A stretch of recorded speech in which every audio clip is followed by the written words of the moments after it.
మరొక్కసారి భగభగమండే పరిస్థితి. Junior Stalin dialogues target Vijay త్రిషగా ఆయన మాట్లాడడం, అరెస్టు, హై టెన్షను గతాలు మళ్ళీ పునరావృతం అవుతున్నాయి. వాళ్ళ తాతల దగ్గర నుంచి వచ్చిన నేపథ్యం అవుతుంది. అప్పుడు జయలలిత వర్సెస్ కరుణానిధి మళ్ళీ ఎందుకు ఈ రకంగా జూనియర్ చేస్తున్నాడు. స్టాలిన్ టైంలో అయితే పెద్దగా ఇలాంటివి అంత ఎక్కువగా లేని పరిస్థితి చూసాం మనం. సో మళ్ళీ కిందకు వచ్చేసరికి రెండో తరం వచ్చేసరికల్లా ఈ రకంగా ఉదయనిధి స్టాలిన్ జూనియర్ స్టాలిన్ అంటే కానీ ఇప్పుడు ఆయనే ప్రతిపక్ష నాయకుడు. తండ్రి ఓడిపోయినందువల్ల ప్రతిపక్ష నాయకుడుగా ఉన్నారు. ఉప ముఖ్యమంత్రి కూడా చాలా అర్థం లేని వ్యాఖ్యలు, అసభ్యమైన వ్యాఖ్యలు చేశాడు. ఎవరు కూడా హర్షించరు.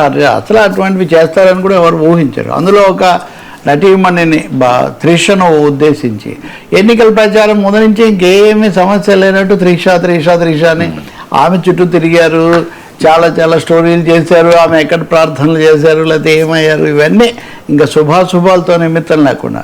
ముఖ్యమంత్రి అయినప్పుడు కూడా ప్రమాణ స్వీకారం నాడు చాలామంది కెమెరాలు విజయ్ని ఎంతసేపు చూపించారో ఆ ముందు వరుసలో కూర్చున్న త్రిష మీద కూడా అంతేసేపు. అంటే తమిళనాడు రాజకీయాల్లో మీరు అన్నట్టుగా ఇది ఒక దుస్సాంప్రదాయం, చెడు సాంప్రదాయం.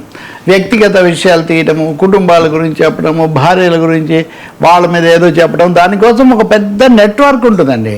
ఎప్పుడు కథలు, బూతు కథలు, అసభ్యమైన కథలు, తిట్లు ఇవే సాగుతుంటాయి.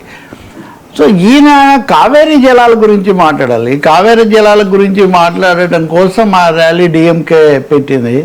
ఆ ర్యాలీలో హఠాత్తుగా కావేరీ నీళ్ళు వస్తాయి లేదో ఈయన మటుగా అక్కడికి పోవాల్సిందే అని చాలా బూతులాగా అసభ్యంగా మాట్లాడేశాడు. అందరు షాక్ అయిపోయారు. ఇంకా అంటే మంత్రిగాను అంత పెద్ద కుటుంబం ఇవన్నీ ఇలా మాట్లాడటం ఏంటి అని. దాంతో మళ్ళీ వెంటనే దాన్ని అలా కాదు ఇలా కాదని కప్పిపుచ్చే ప్రయత్నం చేశారు. దీన్ని విజయ్ మంత్రివర్గ సభ్యులనండి, అభిమానులు, టీవీకే పార్టీ వాళ్ళు చాలా సీరియస్గా తీసుకున్నారు.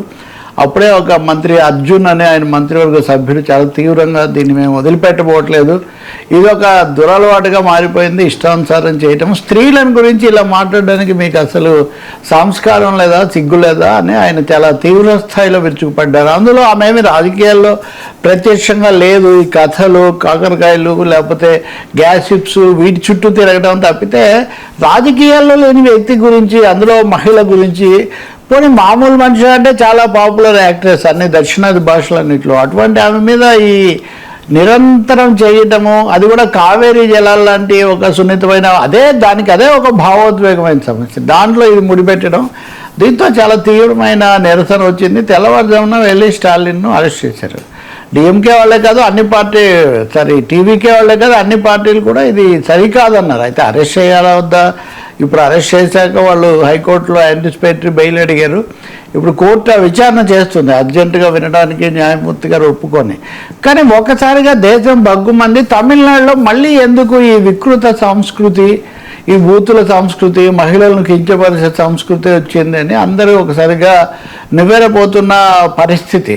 తమిళనాడులో లాగే చేయాలని కొంతమంది ఇతర చోట్ల ఈ మధ్య కూడా తెలుగు రాష్ట్రాల్లో తిట్లు, మహిళలు వచ్చినప్పుడు అనేక సార్లు మనం ఆ వాతావరణం అది తీసుకురావద్దు అని అనడం కూడా మనం విన్నాం.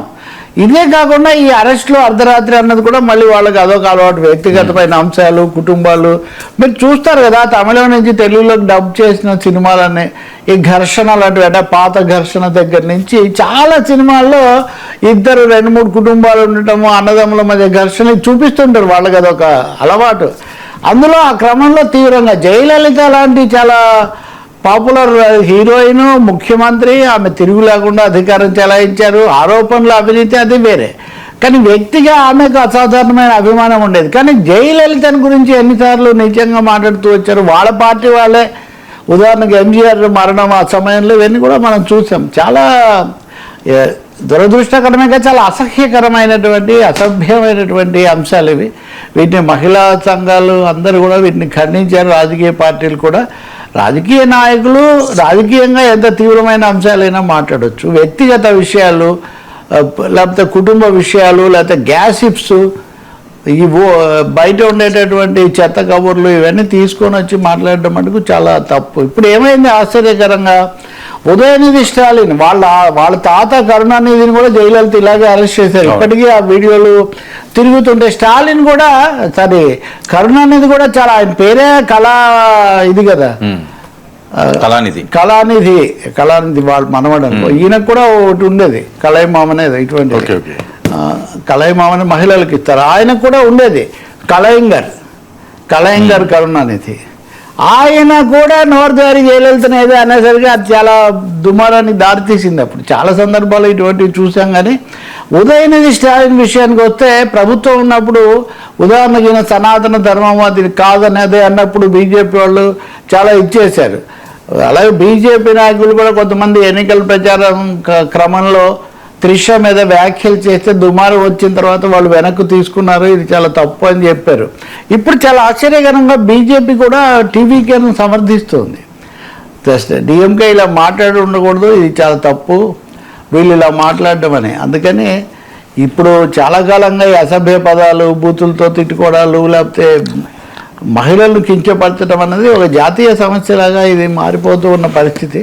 తమిళనాడు లాంటి చోట దక్షిణ భారతంలో చాలా కీలకమైన చోటు కదా, దీని పరిణామాలు ఎలా ఉంటాయి.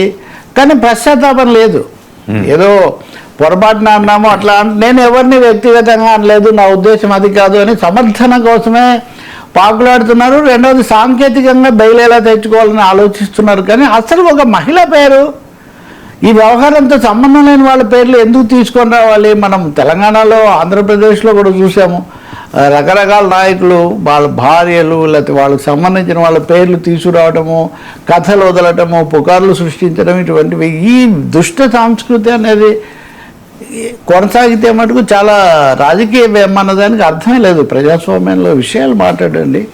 ఒకటి, డిఎంకే చాలా రోజులుగా కొంచెం వాళ్ళు ఊహించిన విధంగా వాళ్ళు షాకింగ్గా ఓడిపోయి టీవీకే రావటము, ఈయనకు మెజార్టీ లేకపోయినా ఇతరుల మద్దతుతో ప్రభుత్వం ఏర్పాటు చేసి స్థిరపడటం అన్నది డిఎంకే జీర్ణించుకోలేని విషయంగా ఉంది. మొదట్లో వాళ్ళు అన్నారు ఏది మేము 6 నెలల పాటు ఏమీ డిస్టర్బ్ చేయమని. కానీ 6 నెలలు కాదు, 6 వారాలు కూడా కాకుండానే వాళ్ళు ఏదో ఒక అభ్యంతరాలు, చిక్కులు పెట్టడం అనేది వాళ్ళు మొదలు పెట్టారు. దీనికోసం ఇప్పుడు రేపు నియోజకవర్గాల పునర్విభజన ఇది బిల్లుకు కూడా వాళ్ళు మద్దతు ఇస్తున్నారు. ఇప్పుడు కాంగ్రెస్ మీద వాళ్ళు దాడి పెంచుతున్నారు, టీవీకేను టార్గెట్ చేస్తున్నారు. బీజేపీకి కూడా ఆ విషయంలో రాజకీయంగా ఓకే, కానీ ఈ విషయంలో మటుకు వాళ్ళు బలపరచట్లేదు. ఉదయనిధి స్టాలిన్ ప్రత్యేకం కదా, ఈయన గతంలో ఈ మత రాజకీయాలు వీటి మీద మాట్లాడింది. అందుకని స్టాలిన్ మాజీ ముఖ్యమంత్రి, ఆయన హుందాగా దీన్ని ఖండించడము, ఇటువంటివి లేదని చెప్పడం చాలా మంచిది. ఏదో ఒక విధంగా పార్టీలు నోరుజారి నాయకులను లేదా బూతులు మాట్లాడిన వాళ్ళను సమర్థించడం మొదలు పెడితే